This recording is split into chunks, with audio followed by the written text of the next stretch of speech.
Hey guys, welcome. कैसे हो आप सब? तो आज मैं बात करने वाला हूँ 2067 मूवी के बारे में। यस, ये मूवी का नाम है। ये अभी 2 अक्टूबर 2020 को रिलीज हुई है और ये एक साईफाई जॉनर की कैटेगरी में आती है। और पहले रिव्यू की बात करें तो साईफाई फैंस के लिए हाईली रिकमेंडेड है ये मूवी। मुझे पर्सनली काफी पसंद आई, बट इसके रिव्यू काफी मिले जुले आ रहे हैं। कोई इसको 1 स्टार दे रहा है तो कोई 10 आउट ऑफ 10। ये सबके टेस्ट की बात होती है। सो मूवी पे आते हैं तो इसके टाइटल से ही पता चल रहा होगा, मूवी फ्यूचरिस्टिक है। ईयर 2067 में मूवी स्टार्ट होती है और मूवी टाइम ट्रेवल पे बेस्ड है। तो चलिए छोटा सा इंट्रो देखते हुए शुरू करते हैं। And you all just have to sit down, keep calm and listen to मी।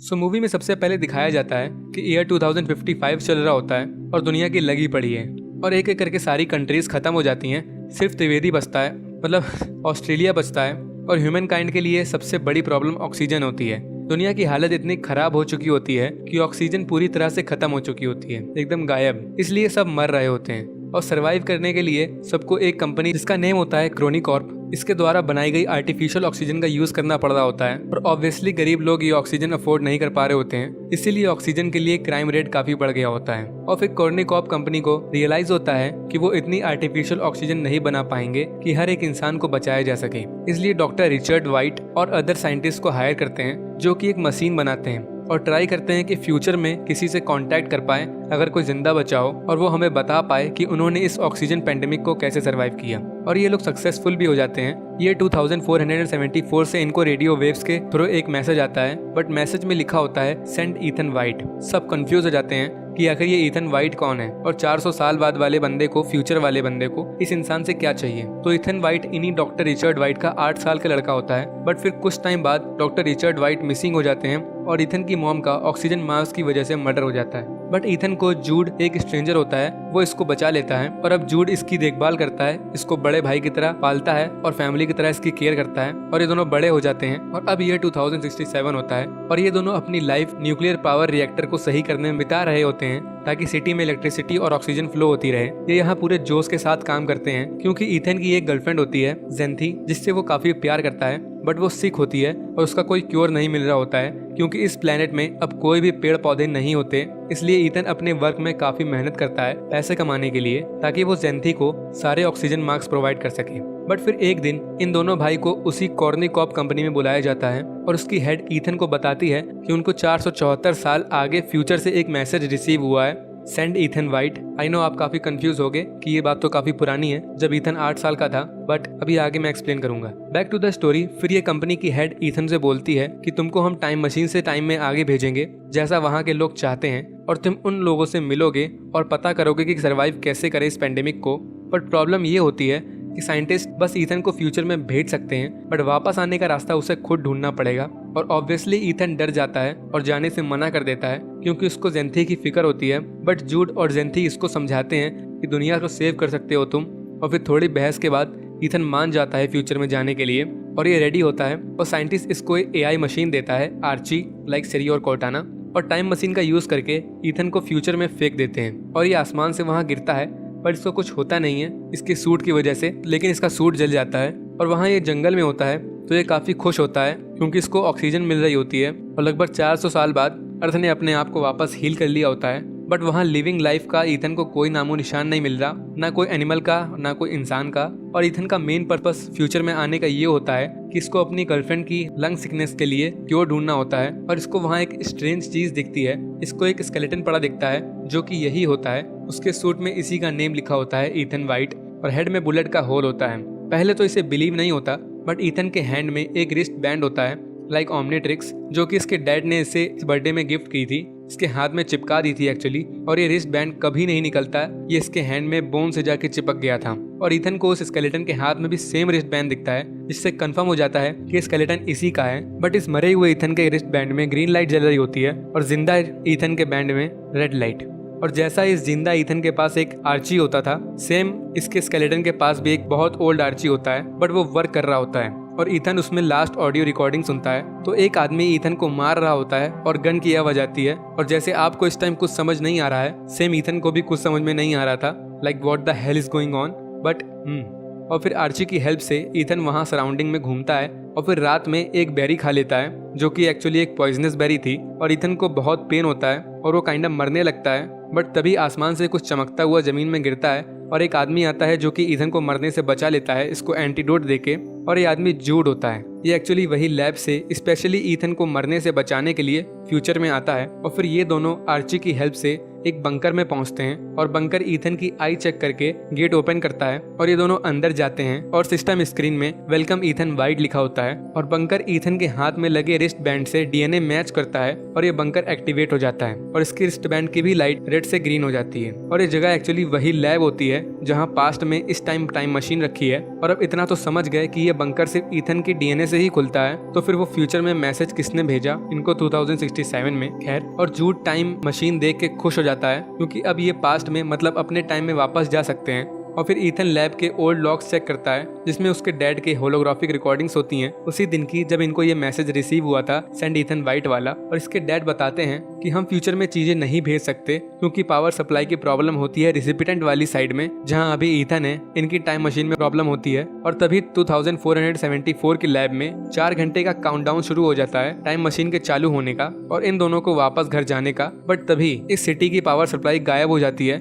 और इनके पास 4 घंटे होते हैं इसको सही करने के लिए, वरना ये दोनों वापस नहीं जा पाएंगे अपने टाइम में। इसलिए इनको सिटी के न्यूक्लियर रिएक्टर को जाके सही करना होगा ताकि पावर वापस आ सके। और ये दोनों निकलते हैं और सिटी को जाके फर्स्ट टाइम देखते हैं तो ह्यूमन काइंड पूरी तरह से खत्म हो चुकी होती है, एक इंसान का नामो निशान नहीं होता है। और ईथन पहले जेंथी के क्लासरूम जाता है जहाँ इसकी वाइफ का स्केलेटन और उसके स्टूडेंट्स के स्केलेटन पड़े होते हैं, तो ईथन पूरी तरह से टूट जाता है। और एक्चुअली यहाँ से मोस्ट कंफ्यूजिंग चीज स्टार्ट होती है जब ईथन अपने सो कॉल्ड भाई से ही बहस करने लगता है, उस पे ही शक करने लगता है कि तुम यहाँ क्यों आए, कॉर्निकॉर्प कंपनी ने मेरी जान बचाने के लिए कोई मेडिक या कोई सोल्जर क्यों नहीं भेजा, उन्होंने तुमको क्यों भेजा। और फिर ईथन फिर से उस आर्ची की रिकॉर्डिंग सुनता है तो इसको रियलाइज होता है अदर पर्सन जो ईथन को गोली से मार देता है वो एक्चुअली जूड की ही वॉइस होती है और जूड को कोई आइडिया नहीं होता है कि यहाँ क्या चल रहा है। और जूड गन निकाल के ईथन के ऊपर तान देता है। अब ये गन कहाँ से आई, really what the hell is going on.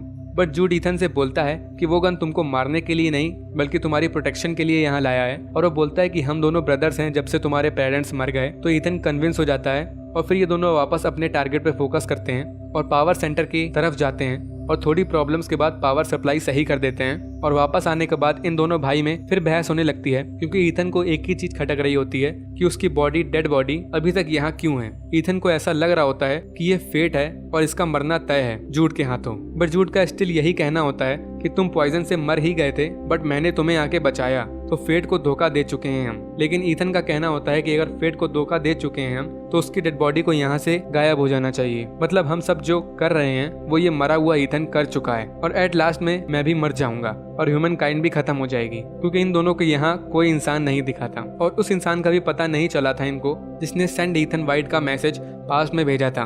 और फिर ईथन और ओल्ड लॉग्स चेक करता है जिसमें इसको पूरी सच्चाई दिखती है कि डॉक्टर वाइट समझ जाते हैं कि कॉर्निकॉर्प की हेड के इरादे दुनिया बचाने के नहीं है, इसको सिर्फ अपनी और अपने कुछ लोगों की फिक्र है और इसलिए वो फ्यूचर में जाके न्यू लाइफ शुरू करना चाहती है। और डॉक्टर वाइट उसके प्लान में साथ देने से मना कर देते हैं और ये हेड डॉक्टर वाइट को मार देती है और ईथन की मॉम को भी मरवा देती है। और जूड एक्चुअली में कॉर्निकॉर्प के लिए ही काम करता था और इसको ईथन का गार्डियन बना दिया गया था ईथन के पेरेंट्स के डेथ के बाद और केयर करने के लिए बोला गया था क्योंकि ये कॉर्निकॉर्प की हेड जानती थी ईथन ही इन सब की है, उसी के डीएनए से लैब ओपन होगी। और ये देख इन दोनों भाई की काफी लड़ाई होती है और ईथन अपना प्लान बदल देता है यहाँ से वापस पास्ट में जाने का। और फ्लैशबैक में पास्ट के 2067 का सीन दिखाते हैं कि कॉर्निकॉर्प की हेड रेडी होती है ईथन के वापस आने के लिए और उसने कुछ लोग जमा कर लिए होते हैं जिनको ये फ्यूचर में ले जाने के लिए तैयार कर रही होती है और अपना तो खुद जाती है। और इसका प्लान था जब ईथन यहाँ आएगा तो उसको गोली मार देंगे और हम फ्यूचर में चले जाएंगे। बट इस टाइम ईथन काइंडा समझ गया था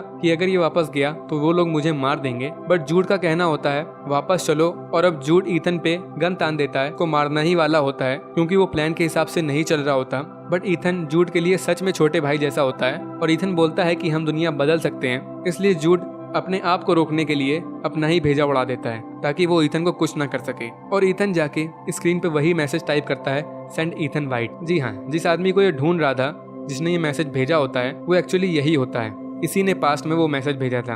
आप सबने डार्क देखी होगी, पास्ट फ्यूचर प्रेजेंट सब कनेक्ट होते हैं और ये अपने आप को वापस अपने टाइम में भेजने की जगह पेड़ पौधे वापस पास्ट में भेज देता है और वो रिकॉर्डिंग भी भेजता है जिसमें ये हेड मिस्टर वाइट को मार रही होती है और अपनी गर्लफ्रेंड के लिए क्योर भी भेजता है और अपना फ्यूचर में अकेला रह जाता है और अपने भाई को बरी करता है। और तब इसे रियलाइज होता है कि यहाँ बटरफ्लाई आ गई है, मतलब लिविंग थिंग, और इसकी डेड बॉडी का स्केलेटन भी अपने आप गायब हो जाता है और ये भाग के उसी जगह जाता है जहाँ पहले सिटी तबाह दिख रही थी, बट अब वहाँ पर एकदम न्यू सिटी होती है और पूरी डेवलप्ड हो चुकी होती है और ये 2474 होता है, तो बहुत ज़्यादा डेवलप हो चुकी होती है और मूवी इसी पॉइंट में ख़त्म हो जाती है। अब मुझे पता है कि बहुत कंफ्यूजन होगी, तो मैं पूरी एंडिंग को शॉर्ट में और रियल फॉर्मेट में क्लियर कर देता हूँ। छोटा इथन और उसके पापा डॉक्टर वाइट, इन दोनों की फादर सन रिलेशनशिप बड़ी अच्छी होती है, बट डॉक्टर वाइट के पास और भी काम होते हैं, लाइक टाइम मशीन बनाने के और फ्यूचर में लोगों से कांटेक्ट करने के, और ये सक्सेस भी हो जाते हैं। बट जब फ्यूचर से इनको फर्स्ट मैसेज आता है कि सेंड इथन वाइट, तो डॉक्टर टेंशन में आ जाते हैं और सबसे पहले जाके अपने बेटे के हाथ में वो रिस्ट बैंड चिपका देते हैं ताकि यही उस लैब को एक्टिवेट कर सके।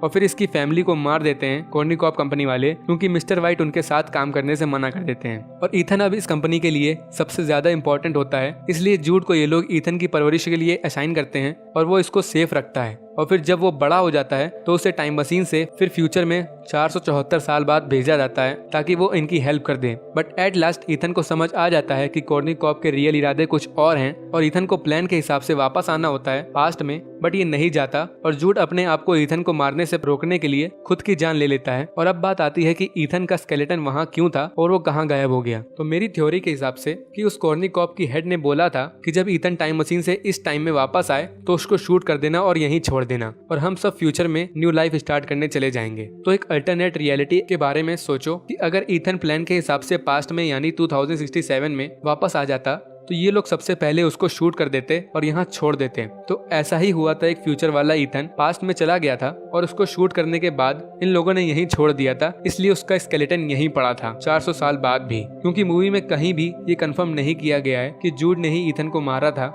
यहाँ तक उसने आर्ची में अपनी और जूड की फाइट की वीडियो रिकॉर्डिंग भी देखी थी, बट गन शॉट वाला सीन वो नहीं देख पाया था, उसको हाइड कर दिया गया था, सिर्फ गन शॉट की साउंड नहीं थी। तो मुझे तो बस यही एक्सप्लेनेशन समझ आया।